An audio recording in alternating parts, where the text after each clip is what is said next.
Story number 1, Storm Cellar. I got the text around 2 in the afternoon. Dale, my neighbor across the field.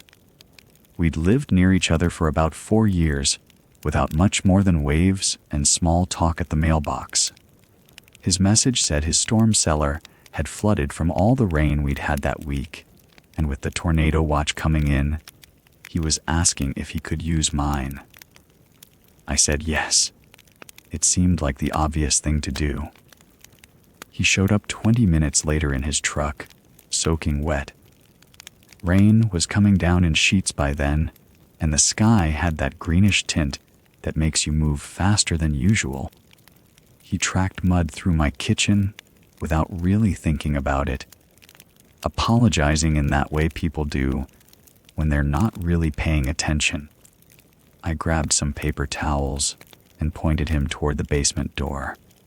The interior storm shelter is built into the foundation, a small reinforced room with a heavy door. It's not much, but it's solid. We went down the basement stairs together, and I unlocked the shelter door. The air smelled like wet earth and concrete. My 2 cats, Iris and Morgan, had already disappeared upstairs the way they do when the barometric pressure drops. We settled in with the weather radio playing that constant, careful voice. Watches and warnings, counties listed off. Dale sat on one of the folding chairs I keep in there, and I sat across from him. The space is maybe 10 by 12 feet. Close enough that you notice if someone's breathing differently. About 15 minutes in, Dale got up and walked to the shelves where I keep the emergency supplies. Water, canned food, a first aid kit, a battery, powered lamp. He looked at them like he was taking inventory. Then he said something like, "You've got a good setup here. Better than most people." And then he mentioned that the supplies were organized the same way his used to be, before his flooded, which was fine. Except then he said something about how the basement door locks from the inside, and how the exterior door had a key lock too. And wasn't it smart that I'd kept the exterior window wells clear so you could see out? I hadn't shown him any of that. I hadn't walked him around the basement. He'd just gone down the stairs once before, maybe 2 years ago, when he'd come by to borrow a socket wrench. I told myself it was nothing. People notice things. He probably remembered from that one visit. Or maybe he just looked around while I was getting the weather radio set up. It didn't mean anything. We waited. The radio kept talking. The all clear came through at 4:45. Dale stood up, and I expected him to leave. Instead, he stayed in the shelter doorway. He asked me what I did for work. I told him grant writing, freelance, mostly from home. He asked if I worked during the day or at night. I said during the day, usually. He nodded and said something about how quiet it must be out here, how he'd noticed he didn't see many cars coming and going from my place. How isolated it was, really, once you got past the main road. I felt something shift, not dramatically. Just a small, cold shift in my chest. I said I needed to get upstairs, that the mold smell in the basement always bothered me. It wasn't entirely a lie. The smell was stronger than usual, that damp earth smell, and it was making me feel something like nauseous. I told him I needed my allergy medication. He didn't move right away. He was standing between me and the stairs. Not blocking them exactly, but positioned in a way that made me have to be conscious of moving around him. I went upstairs, and I texted Lisa, my friend who lives about 30 minutes away. I wrote emergency. "Can you come over now?" And then I called out loud, as if I was talking to someone. "Lisa's on her way. She said she'll be here in 30 minutes." My voice sounded strange in the empty kitchen. I locked myself in my bedroom and sat on the edge of the bed. My heart was going faster than it should have been. I was trying to think of reasons why this was fine, why I was being paranoid. He was just a neighbor. He'd ask normal questions. People asked about your work schedule. People noticed when places were quiet. But he'd known about the basement. He'd known about the doors and the windows. And he'd positioned himself between me and the stairs. I heard him moving around downstairs. Then I heard the basement door open. The exterior door, the one that leads out to the window well. It took him about 10 minutes to leave. I heard his truck start and drive away. Lisa called. She said she was still 20, 5 minutes out, but she was on her way, and if I felt unsafe, I should call the police.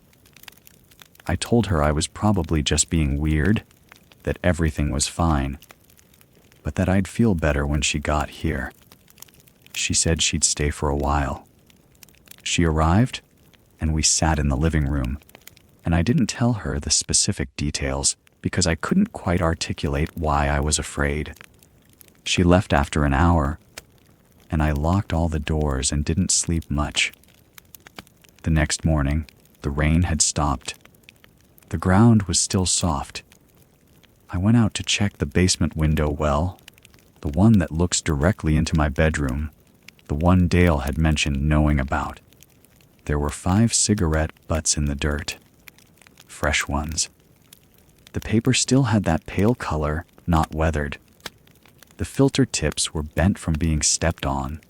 The ground around them showed where someone had stood recently, the earth still holding the impression. I picked them up with a paper towel and threw them away. Then I stood there in my yard, looking at the window well, thinking about how he'd told me he quit smoking 2 years ago, how he'd known exactly where that window was, how he'd asked me about my schedule. I haven't called the police. I don't know what I would tell them. That a neighbor asked to use my storm shelter and then asked about my work schedule. That he knew the layout of my basement. That I found cigarette butts, but I've changed the locks, both of them, and I've been thinking about selling the place. Story number 2, Evacuation wrote, I got to the downtown transit center around 8:15 in the evening. The mandatory evacuation had started maybe 2 hours before, and the water was already ankle deep in the streets. Everything smelled like diesel and wet concrete and something else I couldn't place. Maybe just fear, if that has a smell. The center itself was chaos in the way that only organized chaos can be. Workers in reflective vests were everywhere, pointing people toward different buses, checking lists on clipboards, speaking into radios. The main shelter area was packed. I could see families sitting on the floor, people standing shoulder to shoulder waiting for information that never seemed to come. The fluorescent lights made everything look gray and urgent. I was standing near the entrance, trying to figure out which line to join, when a man in a reflective vest approached me. He was maybe 50, maybe older. I didn't look at his face closely. I was tired from my shift at the hospital, and I was wet, and I just wanted to get out of the city. He said the official evacuation buses were full. He said they were directing overflow passengers to emergency shuttle service around the corner. He said it with the kind of certainty that made me believe him. He had the vest. He had the radio clipped to his belt. He knew what he was talking about. I followed him. We walked between 2 buildings, moving away from the main shelter area. The water was deeper here, above my ankles, and the diesel exhaust hung in the humid air, so thick I could taste it. My shoes were already ruined. I remember thinking that was fine. Everything was ruined anyway. The whole city was underwater, and I just needed to get somewhere dry. He gestured toward an unmarked white van idling in a loading zone ahead. It was the kind of van you see everywhere. No company name, No logos, just white and plain and forgettable.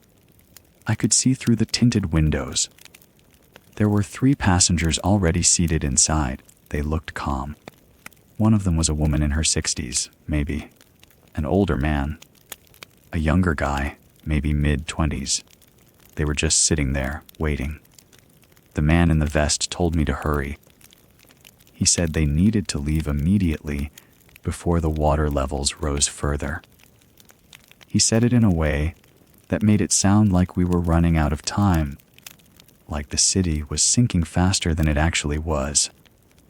I looked at the driver through the windshield. He was a heavy-set man with dark hair. He wasn't wearing a visible identification badge. He wasn't wearing a transit authority uniform. He was just wearing a dark shirt, and he was looking at me with an expression I couldn't read. Something was wrong. I didn't know what it was. I couldn't point to it. The van was real. The water was real. The evacuation was real. The man in the vest was real. But something about the way he was urging me to hurry, something about the way the driver was looking at me, something about the fact that there was no badge, no uniform, no visible proof of anything. It all added up to a feeling I couldn't ignore. I pulled out my phone. My hands were shaking a little, which I told myself was just from the cold water and the stress of the evacuation. I pretended to answer a call. I spoke loudly about a family emergency, about needing to get to a hospital, about being sorry, but I had to go. I wasn't a good liar, but I was loud enough that I sounded convincing. I backed away while apologizing. I kept the phone to my ear. I didn't run, because running would have been an admission that something was wrong, and I wasn't sure yet. But I walked fast, and I didn't look back until I was maybe 20 feet away. The van was still idling. The man in the vest was watching me leave. He wasn't moving. He wasn't trying to stop me. He was just watching, and the expression on his face was something between disappointment and calculation. The van pulled away a few seconds later, moving slowly through the flooded street, and I watched it disappear around a corner. I walked toward the lit police staging area 2 blocks away. My phone was still in my hand, and I was still pretending to be on a call, because as long as I was on a call, I was connected to something real, something outside of what had just happened. When I got to the staging area, a real transit worker approached me. She had a proper credentials badge hanging from a lanyard around her neck. She was wearing an actual transit authority uniform. She asked me if I had encountered a man in a reflective vest redirecting people away from the main shelter area. I said yes. She nodded and made a note on her clipboard. She said I was the 3rd person today to report him. She said police had been searching the evacuation zone since the first complaint came in an hour ago. She said they didn't know what he wanted yet, but they were looking for him. I told her what I had seen. The van, the driver with no badge, the 3 passengers already inside, the way he had urged me to hurry. She wrote it all down. She didn't look surprised. She looked tired, the way people look when they're dealing with something they don't fully understand, but have to pretend they do. I never found out what happened to that van. I never found out who the driver was or where he was taking those 3 passengers. The evacuation continued. The water receded. Life went back to normal or something close to it, but I think about it sometimes. I think about the woman in her 60s and the older man and the younger guy, all sitting calmly in that van, waiting for something they didn't know was coming. I think about the man in the reflective vest, watching me walk away with that expression on his face. I think about how close I came to getting into that van, and how I'll never know what would have happened if I had. I take the bus to work every day. I see people in reflective vests everywhere now. I watch them. I try to remember the face of the man from that night, but I can't. I only remember the feeling that something was wrong, and the way that feeling saved me, and the way that same feeling has never quite gone away. Story number 3, Sandbag Volunteer. I was standing outside the community center, directing the Sandbag line, when I noticed the smell had changed. It was 4 o'clock in the afternoon, and the river was still climbing. The usual smell of coffee from the break room and that industrial cleaning solution they used on the tile floors had been completely overtaken by wet cardboard and mildew. The boxes were breaking down faster than we could fill them. I had a clipboard in one hand and was checking off volunteer names as they grabbed bags from the staging area. My phone kept buzzing with updates from the city about the projected crest. It was supposed to hit sometime after midnight. We had maybe 4 more hours of useful daylight. That's when I noticed him. He was wearing one of the volunteer vests, the neon yellow ones we'd printed up that morning. He was maybe in his early 40s, heavyset with gray at the temples. He went into the supply closet around 4:15. I remember because I was marking down the time we'd run through the first 1,000 bags. He stayed in there for about 20 minutes. When he came out, he was carrying a box of plastic sheeting we hadn't even asked for. He set it down near the loading area and went back inside without saying anything to me. I assumed he'd signed in while I was outside directing the crews. We had volunteers coming and going constantly, and I couldn't track everyone personally. The director, Tom, was in the office handling phone calls from the city and the National Guard. Around 4:40, the man approached me while I was tallying numbers. He asked where we kept the donor records. Just like that. He said something about wanting to check if any of our major donors had properties in the flood zone, that he wanted to reach out to them. It made sense. I pointed him toward the office and said Tom could help him. He nodded and walked inside. I didn't see him again for about 10 minutes. When he reappeared, he was in the hallway near the staff bathroom, looking at something on the wall. I was passing through to grab more clipboards. He said he was checking for water damage, that he'd noticed a stain near the ceiling in the back corridor. I told him to talk to Tom about that too. He smiled and said he would. He kept appearing in different parts of the building after that. Near the kitchen. In the hallway outside the director's office. Once I saw him standing in the doorway of the storage room, where we keep the emergency supplies. Each time he had some reason. He needed to know if we had extra batteries. He wanted to check if the water was affecting the HVAC system. Small things. Reasonable things. But I was tired.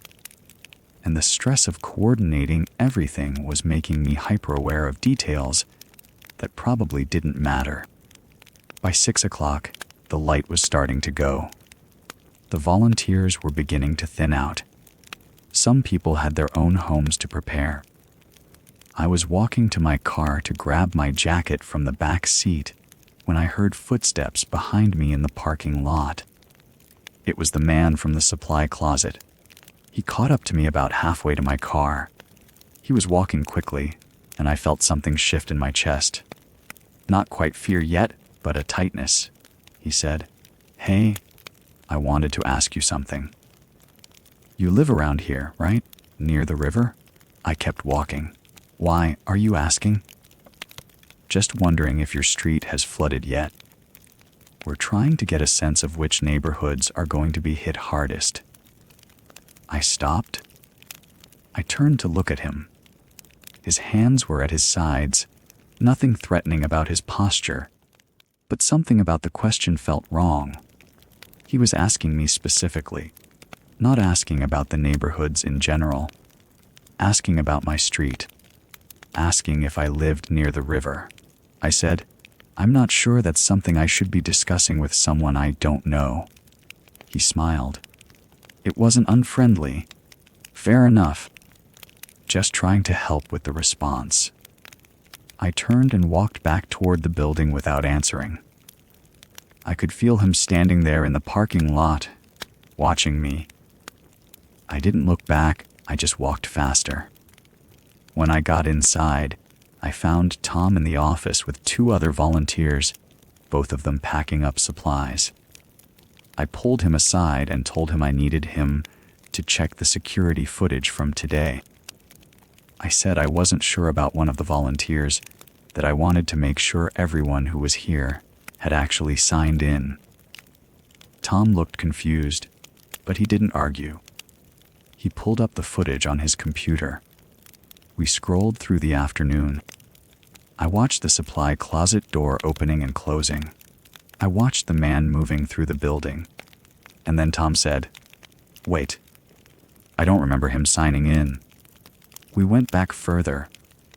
We watched the front entrance for the entire afternoon. The man never appeared on any of the footage coming in through the main entrance. But we watched him appear inside the building anyway, like he'd simply materialized in the hallway. Then Tom scrolled to footage from inside the office. The man was standing at the desk.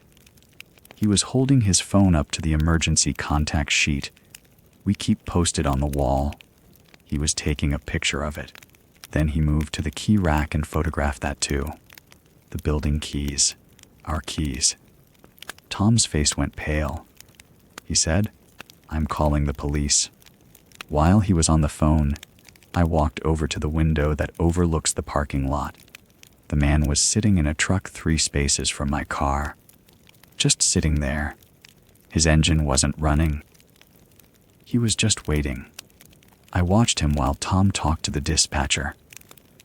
I watched him while the other volunteers finished packing and left, one by one, walking past his truck to get to their cars. I watched him while the sun went down and the parking lot lights came on. The river continued to rise beyond the tree line. We could hear it now, a constant low sound like something breathing. The police said they'd send someone, but they were stretched thin, flooding everywhere. It would be a while. Tom locked the doors. We stayed inside with the lights on. The man didn't move from his truck. He just sat there, and I sat at the window, and we both waited for something to happen that neither of us could quite